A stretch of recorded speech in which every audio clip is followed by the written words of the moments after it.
Okay, now I'm going to try to make a video, although it's late in the evening, to show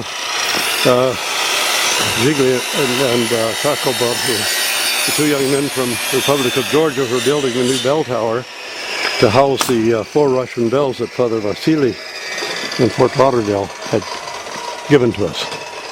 And seems to have really nice Russian bells. We should have a proper bell tower.